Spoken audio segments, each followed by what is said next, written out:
Okay, in this section we're going to talk about the relationship between matrices and linear transformations. Now remember, I mentioned that linear transformation is like a function. Now matrix is also a function. A matrix is a function for if I have a n by m matrix, and I take m times a vector v, that will give me a vector w. This vector v is going to be a m by 1 vector. This vector here is going to be an n by 1 vector. So basically this matrix defines a function from Cm to Cn. Okay. So what we're going to do is show that in fact matrices are linear transformations and linear transformations are matrices. They're really one and the same thing. So that's why we really have been talking about linear transformations for a long, long time. We're just looking at them from a different point of view. Okay, well let's have at it. Here we have a matrix A, typical matrix here, and as I said, the A defines a function. If you multiply A by a 4 by 1 vector, you're going to get a 3 by 1 vector. So the matrix can be thought of as a function from C4 to C3. So we'll define this function P as the function resulting from the matrix multiplication. Okay. Now, one way to represent the matrix multiplication is using column vector decomposition. If I apply the matrix A to an arbitrary vector x1, x2, x3, x4, I can consider the result as the sum of 4 vectors. Or in other words, it's a linear combination. There's that word linear again. It's a linear combination of 4 vectors. Okay. So if you put the 4 vectors together, you get the result like this. All right, this is all old hat, all stuff that we've done before. Now this result here looks similar to some previous examples. Let's take a look at this example ALT, for instance. All right, if we go back there and take a look. All right, you can see that here you had a vector x1, x2, x3, and it had some linear combinations of x as the result of the function. All right, so let's see how this plays out. Let's see how our matrix properties relate to the properties of linear transformation. Well, if we think of this function P is the same thing as matrix multiplication. If we apply the function P to x plus y, well, that's the same thing as the matrix A times x plus y, and we know that we can distribute matrix multiplication, and that gives us P of x plus P of y. So that checks the first property that shows that T is a linear transformation. Similarly, this function P applied to the vector alpha x, well, P is defined by matrix multiplication. Matrix multiplication on a scalar multiple of a vector is the same as the scalar multiple applied to the matrix itself, which gives us alpha times P of x. So that checks off the second linear transformation property.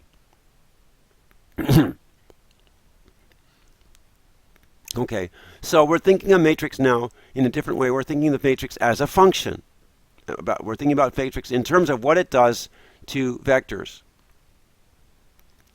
So let's run with this. Let's use our matrix knowledge to build linear transformation. All right, this basically is the same thing that we showed just now in a more formal statement, that if we define any function by matrix multiplication, that gives us a linear transformation. I don't think I really need to go through this because it's just what we did. We showed that such a function defined by matrix multiplication is linear with respect to addition and linear with respect to scalar multiplication. So give me a matrix and I can give you a linear transformation. Okay. Okay. All right, and here you can turn the theorem around. If you give me a linear transformation, I can give you a matrix. You can do it the other way. An example. Here we have a linear transformation. Notice how the result is the components in the result are linear combinations of the components in the domain vector. Now, we're very used to this. We know that we can write this as a matrix times a vector. We just separate out the variable part and the constant part. One way to do this is to break it up into column vectors. Take the x1 part, the x2 part, the x3 part, take out the x1, x2, x3, and we know that that's the same thing as matrix multiplication times this vector of variables. Okay, so we can define this vector, this matrix B here, and if we take B times an arbitrary vector x1, x2, x3, that's going to give us the value of R, the function R, applied to x1, x2, x3. So in some sense, matrices and linear transformations are the very same thing. Okay. Let's formalize that result that we just talked about, that if we have a linear transformation, then there is a matrix T such that T x equals A of x. Now here we're talking about linear transformations between Cn and Cm. So this real n-dimensional vector space, the usual type vector space. But we'll actually show that even linear transformations between other spaces can be described by matrices. Okay.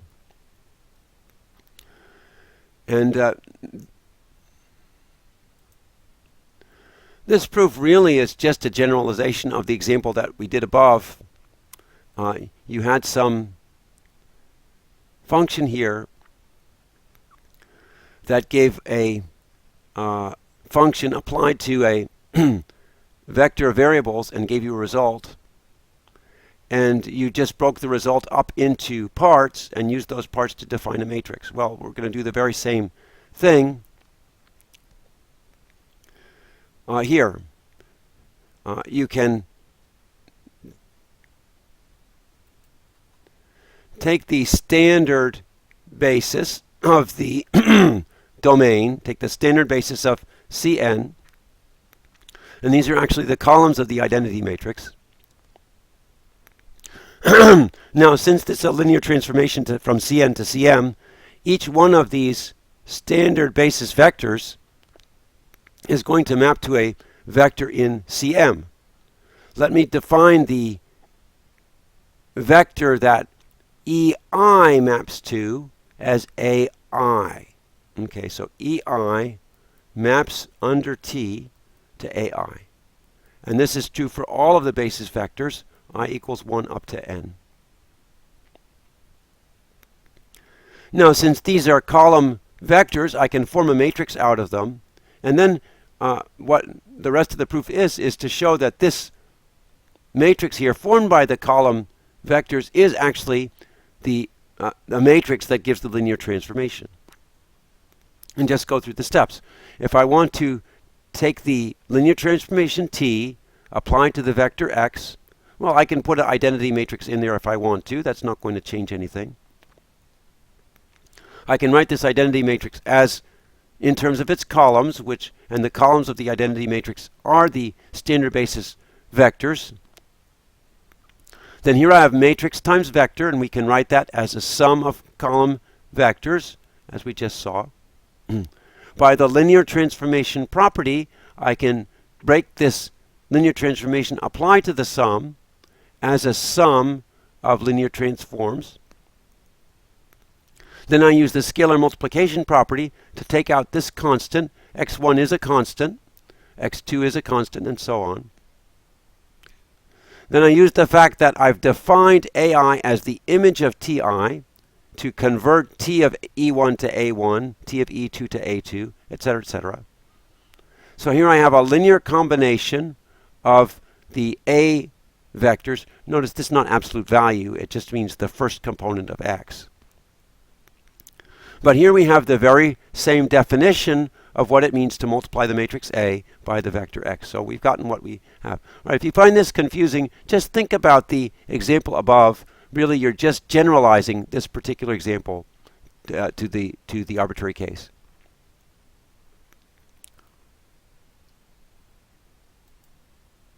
Okay, let's do an example of this process. Here we have a linear transformation. You can verify this is a linear transformation. Now, the way to construct the matrix is to take the images of all of the standard basis vectors. So we take S of first standard basis vector, S of second standard basis vectors, S of third standard basis vectors. We get 1, 2, 3 columns, form the matrix consisting of these 3 columns, and that's the matrix of our linear transformation, as can be verified.